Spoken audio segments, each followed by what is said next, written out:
Good morning, everybody. Thank you for joining. My name is Felicia Young. I'm from Metro United Way. You are joining today to our BLOCS, What You Need to Know series. And today we're going to be talking about family engagement strategies. We have Dr. Becky Goetzinger and I'm Andrea Brown from NCFL. They're going to be talking to us about family engagement strategies. We're going to have some conversations and some breakouts. I am tickled pink because family engagement is something near and dear to my heart. I had 3 kids who went through JCPS and family engagement, and they've gone through, between the 3 of them, at least 25 different out of school time programs. And so for some, family engagement was really, really strong. And for others, family engagement wasn't so. And so I think now everybody's recognizing the importance of it, both virtually and in person. I'm glad you all are joining us today to have this important conversation. So without further ado, let me make announcements before I hand it over to Dr. Goetzinger. We have several things that are coming up for BLOCS. So if you can, please write these dates down. All right. So May the 7th. Let me be sure. It's May the 5th. We're going to have our next youth work methods, which is going to be ask, listen, and encourage from 10 to noon virtually. So our next methods is ask, listen, and encourage, May the 5th from 10 to noon. Invitations should be coming out in the next couple days for that. So I want to make sure that everybody is aware. But the thing that I am most tickled pink to tell you all about is we are bringing the Racial Equity Institute's groundwater training to Louisville. So it's going to be virtually. So I keep saying we're bringing it to Louisville, but they are from, I believe, North Carolina. They generally travel the country pre-COVID and do the groundwater training in person. Because of we're in the midst of what we're in the midst of, they are coming to us virtually, but we are bringing the groundwater training here to Louisville. So we are excited about the data that's going to be shared, the conversations that are going to be had. That is May 13th. From 9 a.m. to noon, and it is the groundwater training, Racial Equity Institute's groundwater training. If you do not know what it is, I'm going to ask you to do 2 things. One, racialequityinstitute.com will talk about the groundwater training, racialequityinstitute.com. They will talk all about it. It's the data. For everybody who wonders why all of these things are happening and how these things are related around racial equity, that groundwater training will explain a lot of these things in detail and use the data behind the science, right? And behind what's happening and why. So we're bringing them. There is a limit for how many people who can join that. So invitations are going to be going out, I believe, Monday. So Monday in your email, you should receive the invitation to the groundwater training. And so I'm asking everybody to join us for May 13th. All right. So those are, and lastly, the BLOCS end of the year celebration is May 27th.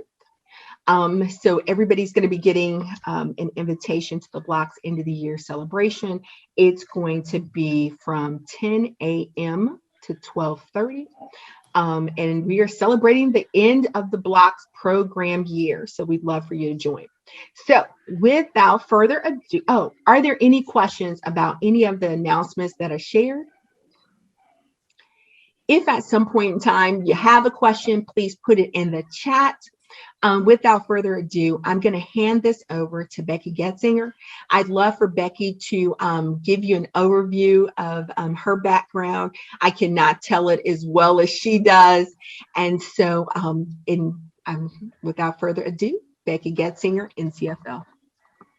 Thanks so much, Felicia. The first thing I would like is for everybody to find the chat, your name and what organization or what you do, just so I have a good idea of who I'm talking to today. That way, if I'm trying to give examples as we go along, I can give examples that are related to the age groups and that you are actually working with. That's super helpful for me. Let me start my screen share.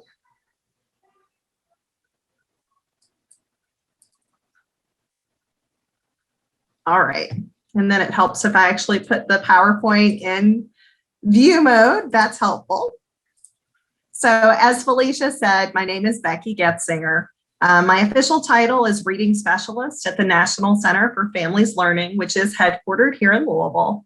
But my background is as a classroom teacher.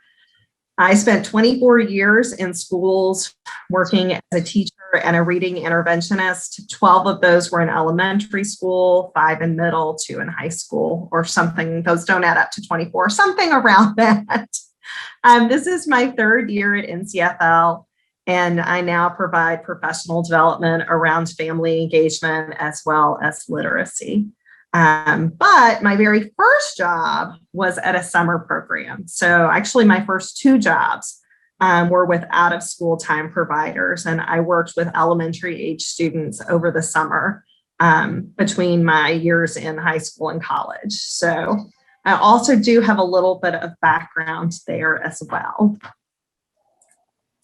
So just a couple of housekeeping things. I'll ask you to mute yourselves unless you're speaking. When you go into breakout rooms, you'll automatically be unmuted. So when you come back, if you will mute yourself again, like Felicia said, please use chat for any questions. If you see me pivoting, it's because I have 2 screens and I have chat on the other screen. So I will monitor that as we go along. Don't feel like you have to wait until the end. If you have a question for me, I'm happy to stop and answer them as we go along. Felicia is recording this webinar, and she will be sending out an email tomorrow that has a copy of the slides as well as the resources that I'm going to talk about today. So don't feel like you have to take screenshots of the slides or write everything down, because we're going to send everything to you. In terms of our goals for today, we're going to talk about the impacts of family engagement and why it's so important, a little bit about what research tells us in terms of how it impacts both families and the people who are working with families, all of us. I broke strategies down into 2 segments. This just makes sense to me. I hope it makes sense to you. Engaging families at the time of enrollment, your initial contacts with families, and then also identifying strategies for ongoing family engagement. So we're going to break those into 2 different buckets. I'm sure that they could be used interchangeably, but that is a way that makes sense to me. So we're going to start with just some background. Family engagement is actually a continuum. It's not that there's just one thing that is family engagement. It's a whole lot of different things. At the most basic level, it's communication, ongoing, regular communication with opportunities for families to respond back, our best 2-way communication. But any way that you use to communicate with families falls under that label of family engagement. So newsletters, social media, email, phone calls, in-person conversations, if you can have them at drop off and pickup, all of those things fall under family engagement. And the next part of family engagement on the continuum is family involvement. It's when families are supporting your programs and staff in any way. If folks can volunteer or make a donation or they attend something that you have, those things are all considered family involvement. Family engagement moves us into true partnerships. If we go all the way across the continuum, it involves joint goal setting, which we'll talk a little bit about today. Trying to link our engagement with families around young people's learning and their social emotional development, where we're trying to make very intentional connections between what we're doing in our programs, what's happening in homes, what's happening in the community, and what's happening in schools. And so that's the most impactful. Communication is the least impactful, but essentially we need all 3. We need to engage with families in different ways because families have different needs from us, and also they're at different points in what they're willing to accept from us. And so I like to think of family engagement as a continuum, and I think that makes sense to a lot of people. This is a really long definition. I'm going to pause because I know some people just like to read it for themselves, but then I will also read it out loud for anybody who's in the car or in a space where they can't actually read the screen.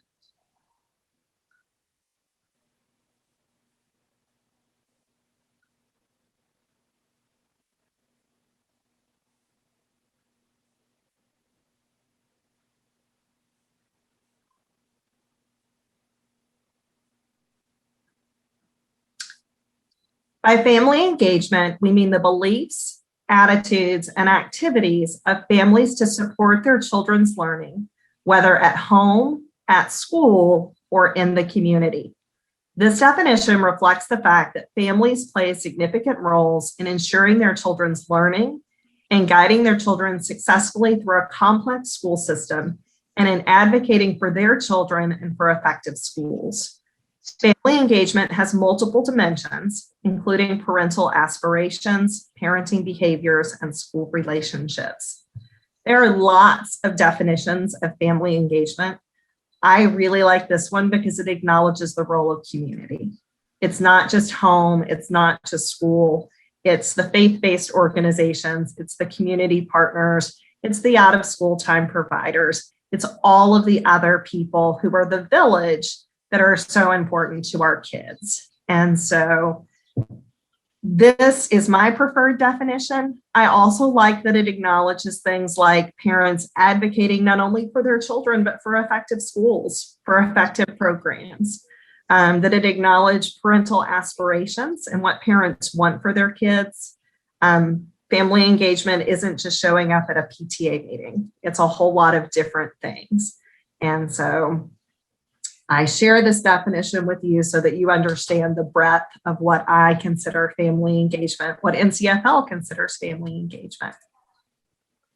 So the purpose of family engagement is essentially two things. We're trying to build better communication between families and program providers, and we're trying to improve relationships between children, families, and program staff.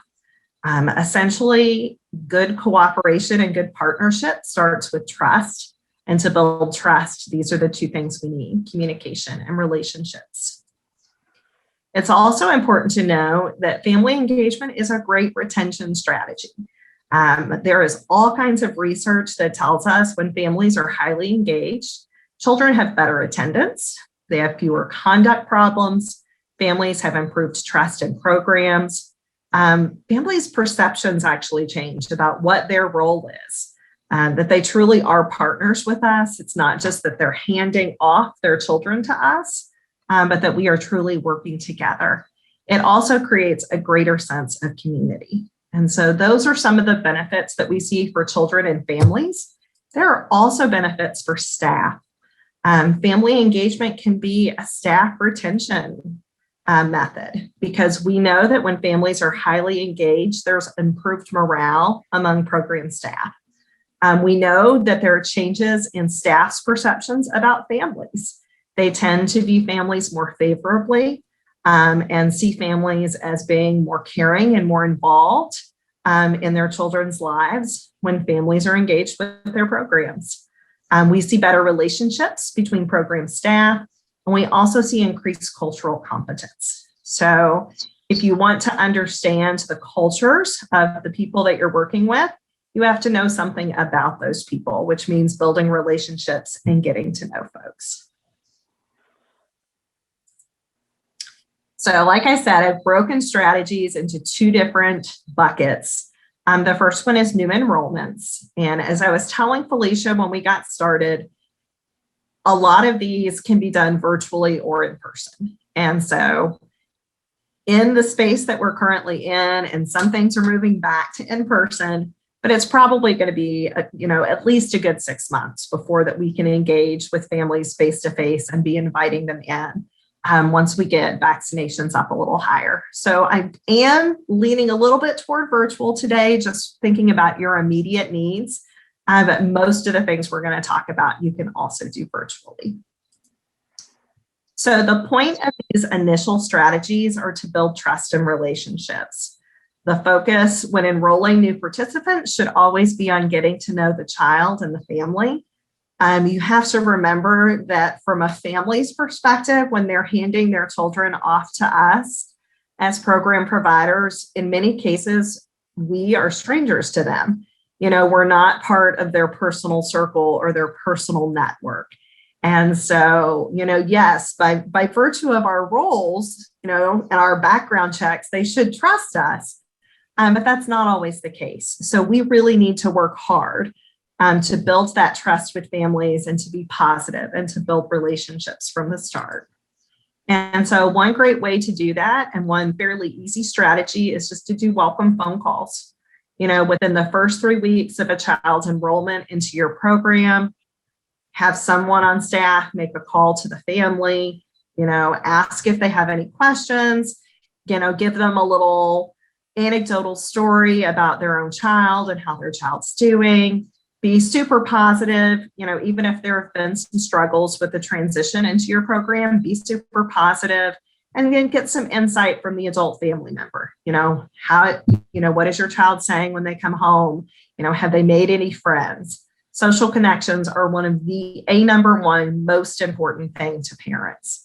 And so acknowledging that, we recognize that is really important.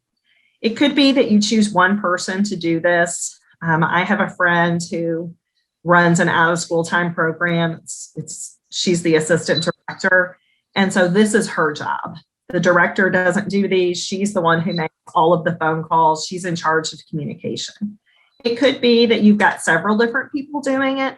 And in that case, you might want to make an outline or a script with some key points, just because not everyone's super comfortable calling families. I'll acknowledge that.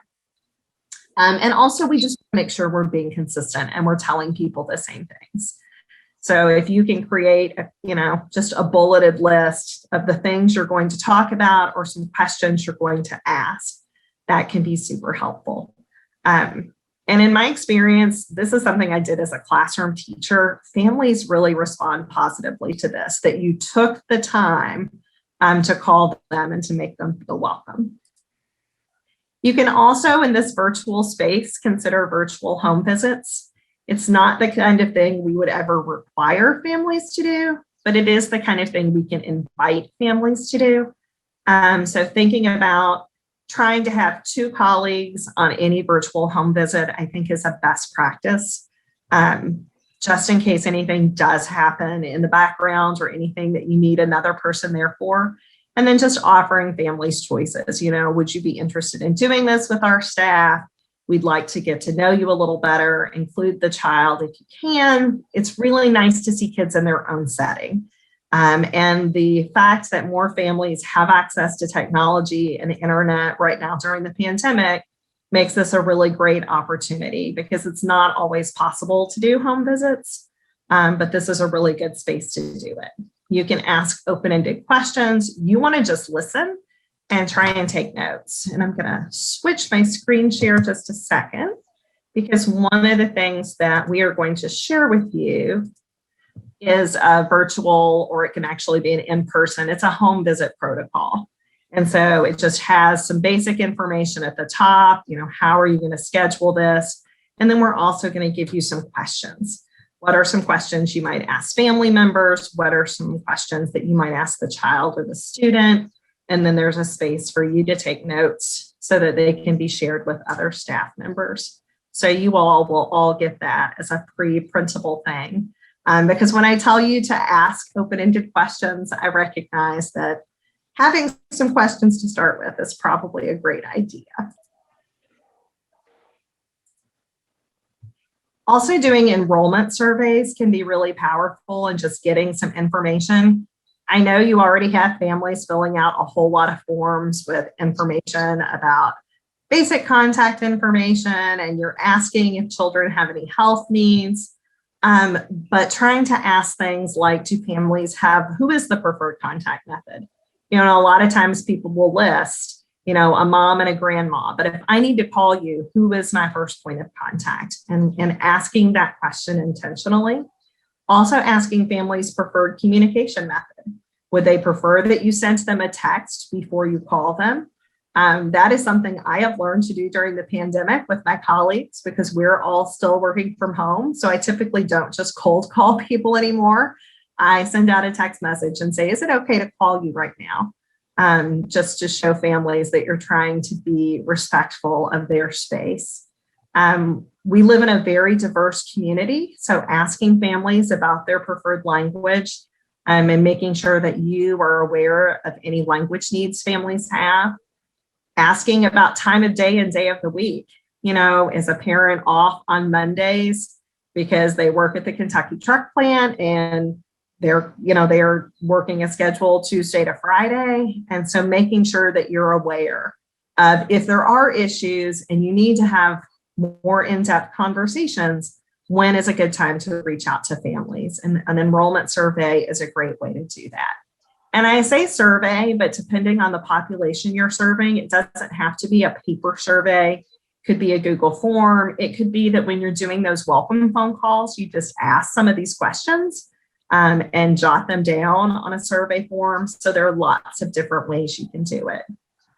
There are some really important questions that we need to ask families. A lot of times we use kind of general things like, does your child have any special needs? I would encourage you to be specific and ask families if there are health issues, if their child is in a public school, if they have an individualized education plan, that's an IEP or a special education plan. That's really important information for out-of-school providers to know. And so specifically asking that question so that if a child does have a plan at school, that you can potentially ask families to give you a copy of that plan so you know what strategies the school is using. And you can use some of those same strategies, especially if kids have a plan for behavior. To be consistent is a really great thing. 504 plans are the plans kids have if they have special health needs and things that aren't qualified as a learning disability. Things like ADHD are addressed in 504 plans. Students who have issues with vision or hearing, those are all addressed in 504 plans. So asking parents specific questions and using those kinds of words. I will tell you, if kids are enrolled in private schools in Jefferson County, they tend to have 504 plans for any kind of special need, whether it be health or education. But making sure that if those things exist, that you have access to those, and families can give you access. Families can also sign forms with the school giving you legal access so that a representative from your program can talk to someone at the school and find out more information about that. It's a form that has to be signed by you, the parent, and the school, but it definitely exists. Also consider, since we can't invite families in right now, doing virtual family orientations when families are new to your program, bringing them in virtually in small groups. It's a great time saver so that you're not repeating the same information with people over and over again. But you can answer some of those basic questions. What are the routines in your program? What expectations do you have for students in terms of behavior? What expectations do you have for parents in terms of drop off and pickup? What kinds of activities are students expected to engage in? What choices do kids have about those activities? Are they required or are they optional? And then parents are always worried about things like, especially with the littles, if we're talking about preschoolers or kindergartners, restroom issues always come up. All families want to know about food and snacks and what's available. During COVID times, they want to know things about your cleaning and your social distancing. And so instead of going over those things individually with folks, saving yourself some time and putting them into a PowerPoint deck like I'm doing right now, and then just sharing them with small groups. That is a super helpful thing. And if you have kids who have high need situations, I would strongly recommend that you write a formal transition plan.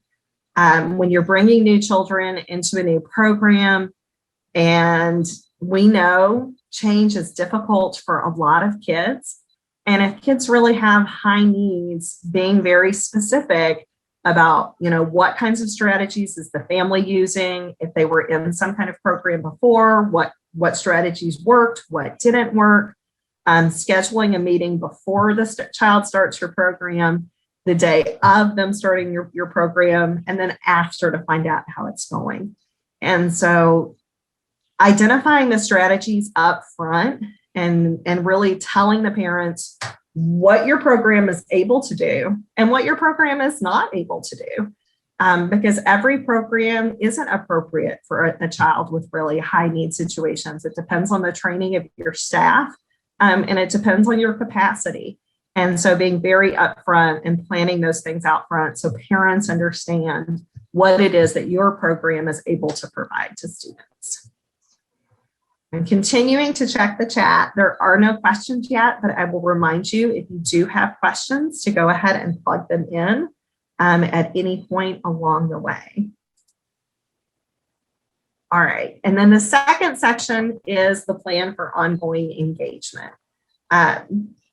Felicia mentioned that we would do a breakout room. I have one planned a little further in. So I'm going to go ahead and go into these strategies, but I promise I am going to give you an opportunity to talk to your colleagues about which of these things you're already doing, because I know you're already doing some of these. I know that this is not all new information, but also what is something that's a new little nugget, something that you would like to try.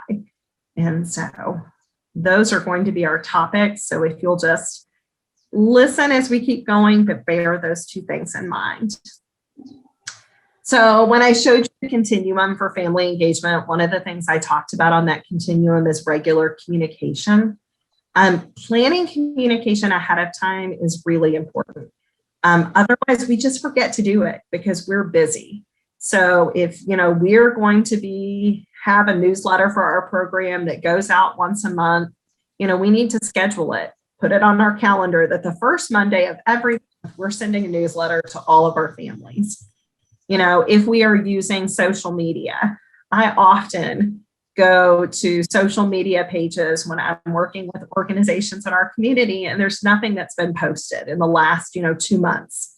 And so making sure that that's somebody's responsibility and that you have a plan that, every Tuesday and Thursday, somebody's going to post something on your social media just to regularly communicate with families.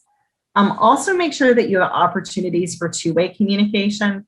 It's extra hard right now when families can't see you face to face. There isn't that in-person necessarily drop off and pick up. People can't come into your building and see what's going on. And so the pandemic has really lessened the natural opportunities for two-way communication. So trying to find ways to not just send things that are to everybody, but sending an email, sending a text that is to an individual family so that they feel comfortable responding back. Taking the time to pick up the phone and call when a little issue arises so that it doesn't grow into something bigger. So thinking about what is a plan for your program for communication, assigning who's responsible for the different aspects of communication, and then keeping some kind of communication log. That's super important if you have a program that has high turnover. I know that when I was in college and I worked in, out of school time programs, I was only there for 3 months. And so keeping a communication log and asking your staff to do that doesn't have to be anything fancy. Date, time, type of communication, and what was discussed, because it can be handed off to the next person. So then we don't have those instances where we have a grandma or an aunt coming in and saying, nobody ever told me that, because you've documented the communication that took place. And this is one of my passion points that I include in all of my presentations. I'm thinking about effective written communication for families. Just generally, we are not great about this in our society.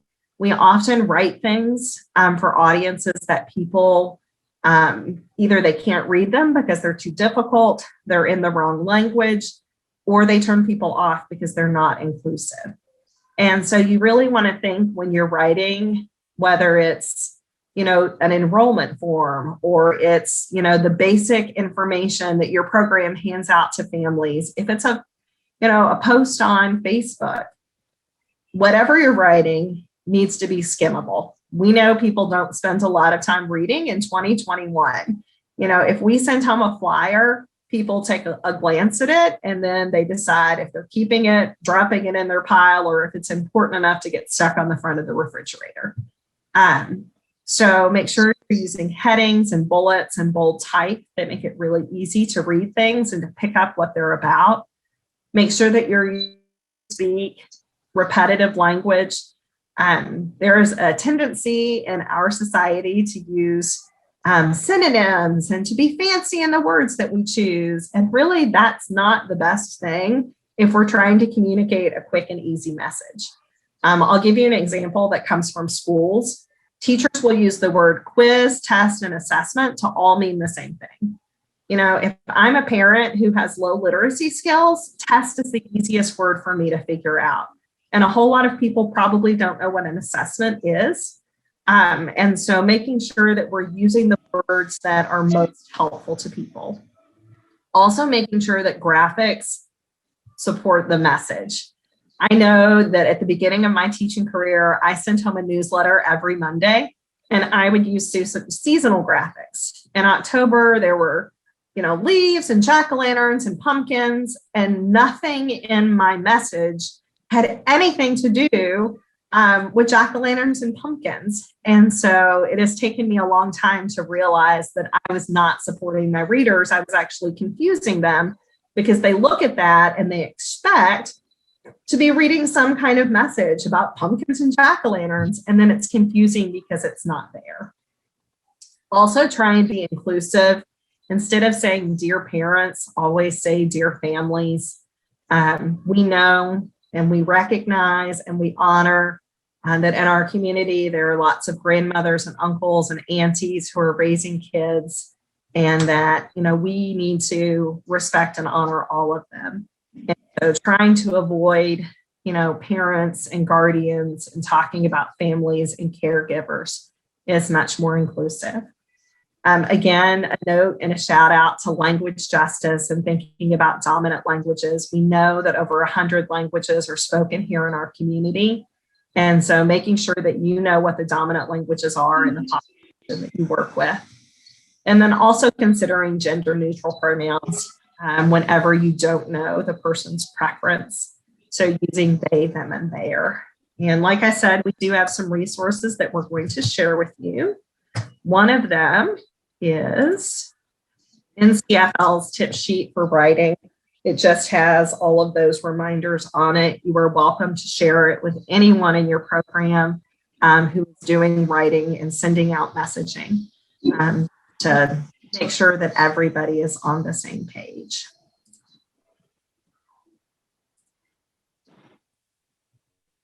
And then also another option with your families is to host parent and caregiver workshops. We know that lots of community partners are already doing this, but thinking about how you are in contact with families, you've already gained families' trust. And so it might be that you are a good connecting point for other people in the community.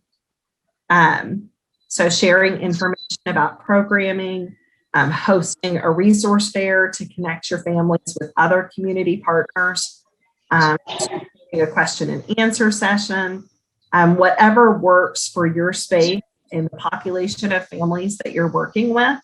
It's also the kind of thing that a couple of you could work together on instead of doing it just for your program, hosting a virtual community resource fair, or when life is back to normal, a community resource fair for a couple of you who are in the same region. That's a great idea, and it minimizes the amount of work.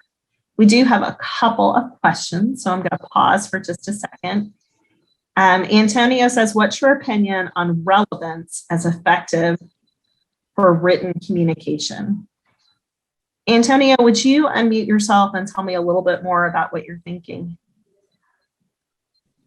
Sure. So like a lot of times when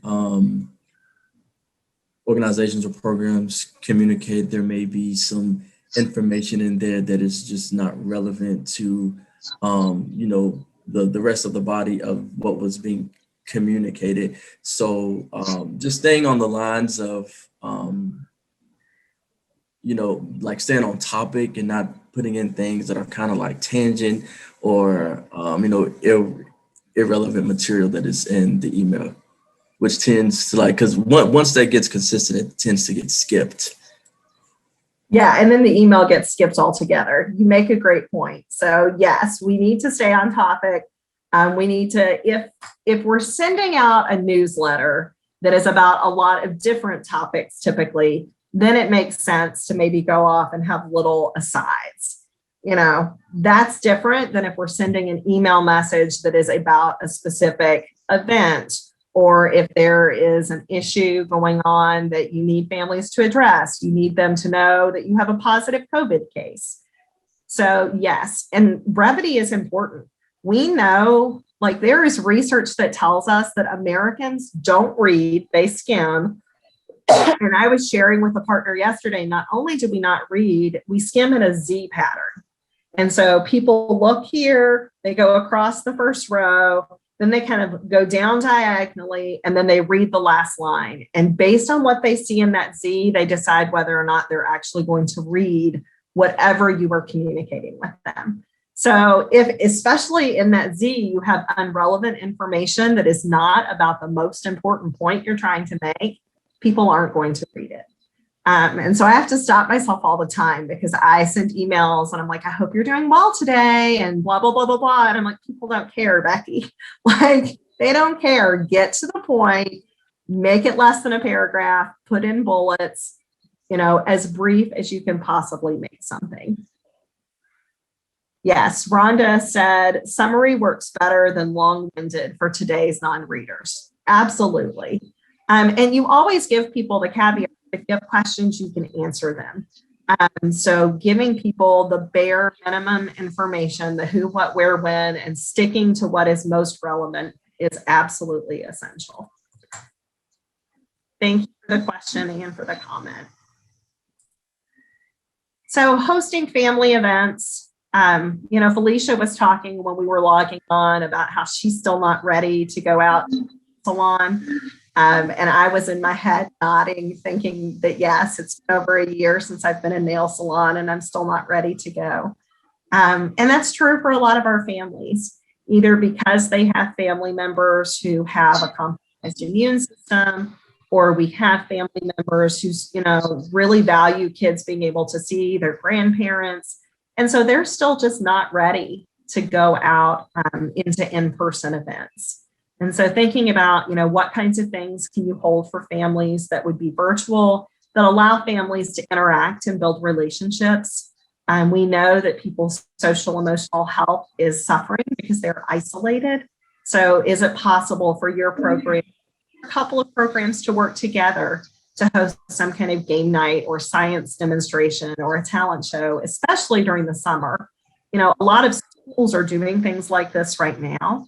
But when we get into the summer and kids aren't connected as much to their school anymore, thinking about how we can fill some of those voids and make sure that we're addressing folks' needs. And then using conferences. If you have a student in your program who is struggling, don't wait. It's as soon as possible, check in with that family face to face. Whether it be virtually, whether it be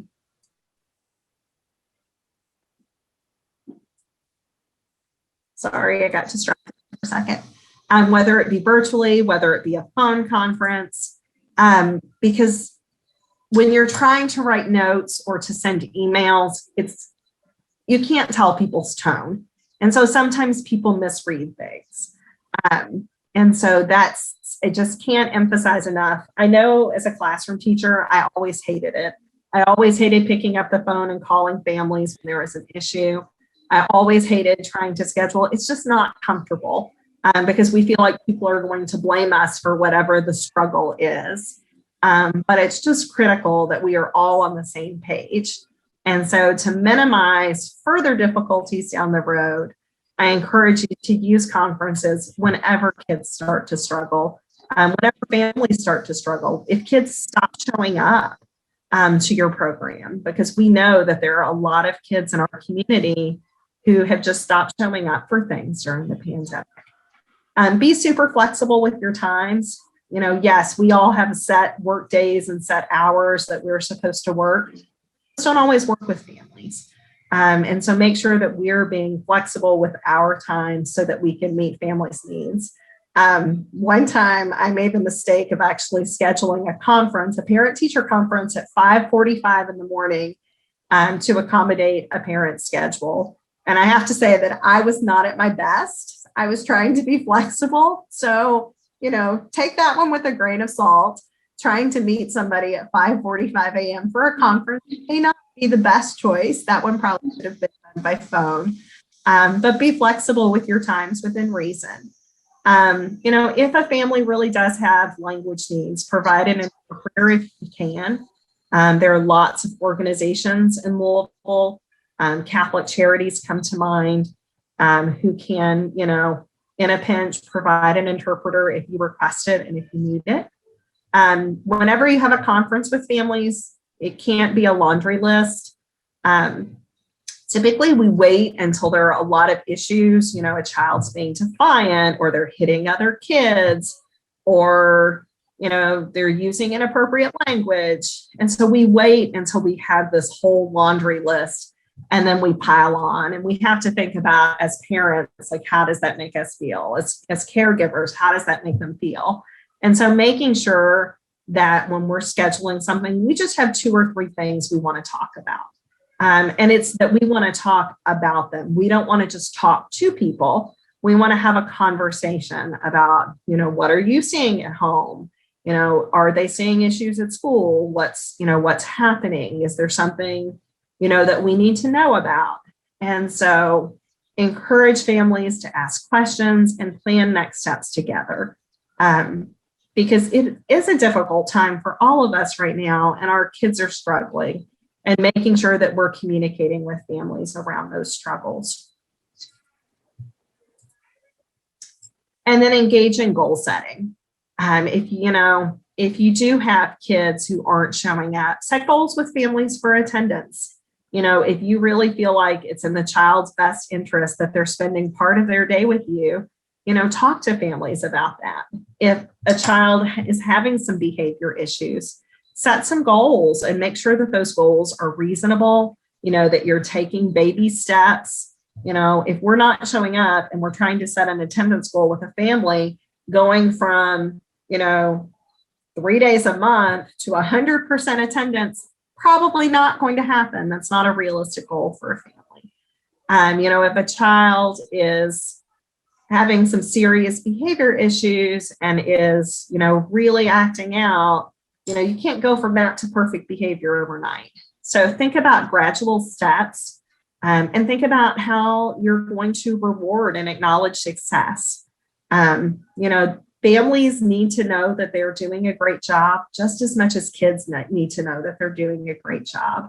And so really thinking about, the families that you're working with, and especially when we get into the summer and you're going to have kids even more than you have them now, think about how goal setting might be an avenue to engage families.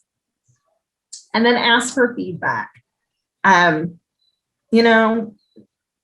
Sometimes we don't want to ask for feedback because we're afraid we're not going to like what people say. But it's important, because if you're working with teens and they don't like the activities that your program's offering, you need to know that, so that, part of the problem you're seeing with behavior might be because kids don't like the activities. Even kindergartners and 4-year-olds can give you feedback, with a smiley face as to whether or not they enjoyed something, or whether or not they're happy in the time that they spend with you. So find ways to ask families for feedback. It can be, part of these conversations that we're talking about. It can be part of a conference. It can be part of a phone call, but give families an opportunity. And then what's really important is once you get that feedback, make changes based on it. We can't just keep going. Like if people say this isn't working for us, we can't just, bear down and say, well, this is how it is. And so it's especially important to honor that, if it's not working, we might be able to make it better. And so thinking about how you can use a Google form, with the kids in your program, how can you use an exit slip where they just tell you how their day was, with a sentence, or truly little kids can draw a smiley face or a sad face or a straight face, but really asking for feedback and thinking about what can you do to make things better. And then recognizing that every family isn't the same. I said this back at the very beginning of the presentation. All families don't want to engage with us in the same ways, nor do they have the same needs. And so recognizing that we can do some of these things, and some families are just going to say no. They don't want to engage with us. It's up to us to provide the opportunities, but it's also up to us to recognize that some people are going to say no, and that's okay. We hope that over time we build trust and we build relationships, and people will be interested in the opportunities that we offer, but we also can't take it personally. But we have to make sure that we are not creating barriers that are preventing families. If families are saying no, is it because they are truly overwhelmed and can't, or are families not participating because we're scheduling things in times they can't attend? Are families not participating because we're only communicating in English and the family can't read the emails and the flyers that we're sending home? Is the family not responding because we're only communicating in written forms and we're working with somebody who has very low literacy skills and they really just need us to pick up the phone? And so thinking about how everybody doesn't need the same thing. And if people aren't participating because it's their choice, we should honor that. If people aren't participating because we've created so many barriers that they can't, that's different. And we need to think about how can we differentiate to better serve all of the families that we work with. And so I did promise that I had time in here built in for breakout rooms. I do think it's important when you throw a ton of information at people to give them opportunities to discuss. And so I want you to think about a couple of things. I'm going to do a quick review, and then I will give you a couple of minutes to talk with your colleagues. So we know that family engagement improves communication between home and your program while building positive relationships between staff, families, and young people. And like I mentioned, family engagement is a retention strategy for both students and staff. We know that families feel better and staff feel better about what's happening in your programs when they are engaged with each other. I gave you several different strategies and talked through several things that you could do in enrollment. So making welcome phone calls, engaging in virtual home visits, using surveys or interviews, hosting new family orientations, and creating transition plans for high need students entering your program. And then ongoing engagement, we talked about regular communication, hosting parent caregiver workshops, holding family events that include children, using conferences, engaging in goal setting, seeking feedback, and differentiating. And so I had two questions that I had posed a little bit earlier.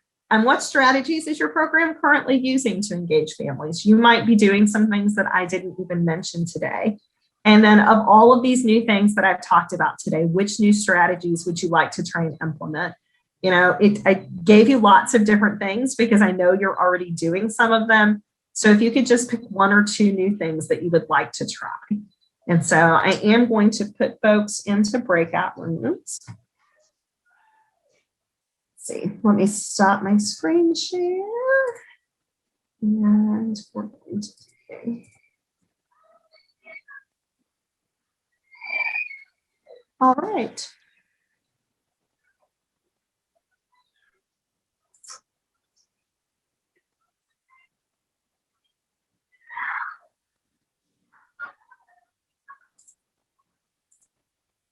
All right, so I am going to send you all to breakout rooms.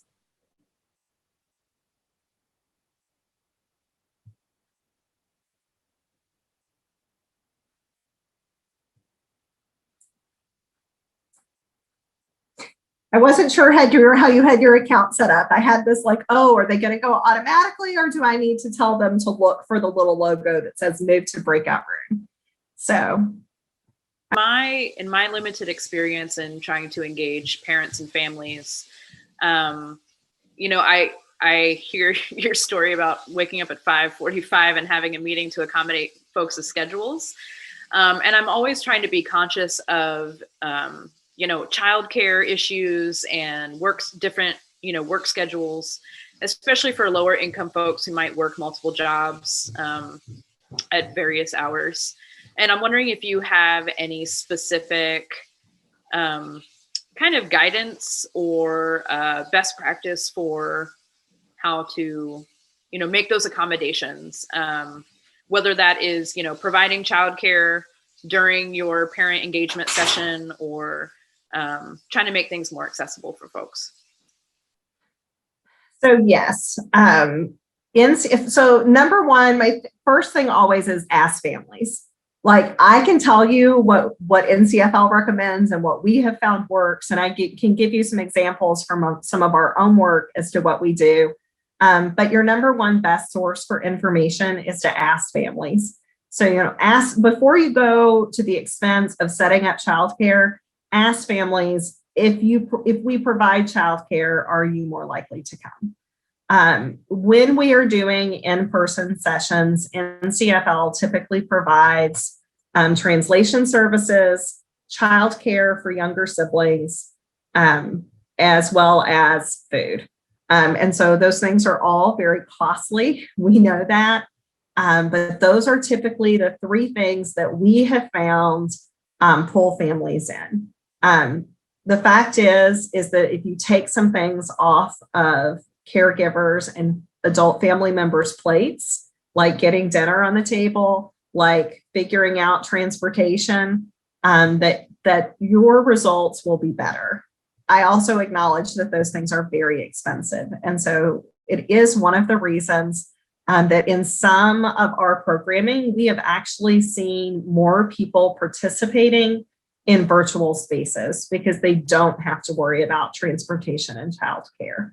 And so some of our programs have actually seen more success with doing things online than we have seen previously. I was just sharing with Felicia, I think it's Southern High School in Louisville, saw like 150% increase this year on the number of families who participated into some of their family engagement events.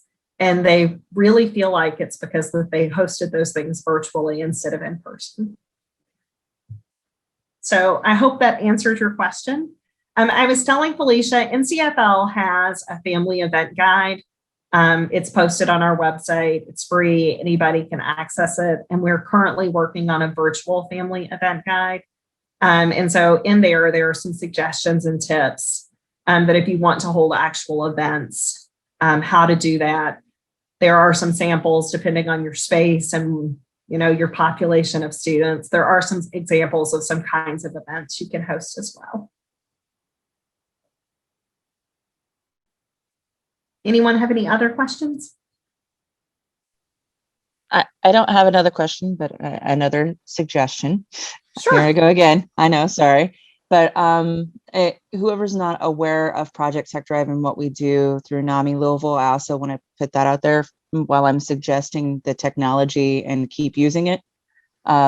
We help individuals and low-income families get free technology. So we work on computers, laptops, tablets, cell phones, whatever we collect through donation of used technology, and then we make sure they work and we hand them back out to individuals who apply for it, and they get those items for free. And we also give basic computer skills courses basic internet courses and basic Zoom courses as well. So if you have individuals who are not engaging because of lack of education or technology, send them my way. I can help. Thanks, Rhonda, for sharing those resources. And Rhonda had already put her email address in chat. So if anybody wants to take her up on those offers, she had already included her information there for everybody. So just a couple of things. I mentioned in NCFL's website, and we do have free resources there around family engagement. If you're super interested, you can also go to our website, familieslearning.org/subscribe. We do send out a monthly e-newsletter, and often there are free professional development opportunities in that. I frequently do free professional development opportunities on a variety of family engagement and literacy topics. So please, if it's something you're interested in, if you want staff to have those opportunities, feel free to subscribe. And then, of course, we are also on all of the social media. So if you want to know what's going on, with our organization, those are there. I'll also give a shout out to our work with the local public school system. I didn't put it on the slide. Give me just a second. It's a Facebook page. It's JCPS Fam Engage. And on that, we put a lot of events that are going on locally and in the community. If you want us to shout out your organization, you can let us know that as well, because we are always just sharing, this organization's offering these services, or this program has slots available. And so we post those things, not on our general NCFL page, but for our local JCPS page. So we will share that as well. Can you put that in the chat or go back to the? Sure.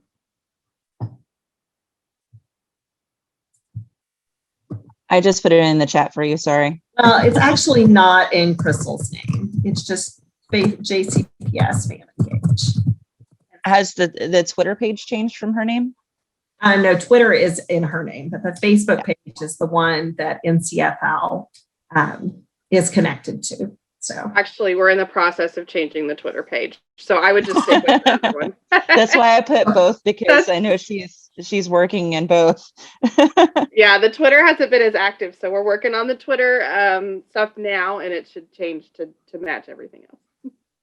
And then here are mine and Andrea's email addresses. If you have questions, if you have ideas for us, if you have suggestions, we are always open and ready to listen. We do a lot of work here in Louisville, and are happy to have had the opportunity to spend some time with you this morning. We'll stay on for a couple of minutes if anybody has any additional questions.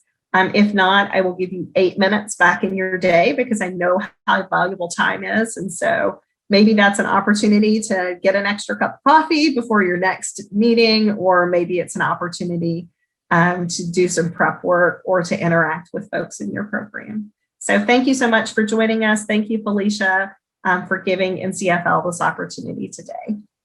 Thank you so very much, Becky, and thank you, Andrea. I greatly, greatly, greatly appreciate it. I've learned some new things today. Thank you, thank you, thank you. If anybody needs me, go ahead and give me a call or an email. Otherwise, I will see you all next month for our next BLOCS training. Thank you, thank you, thank you. I'll see you all soon.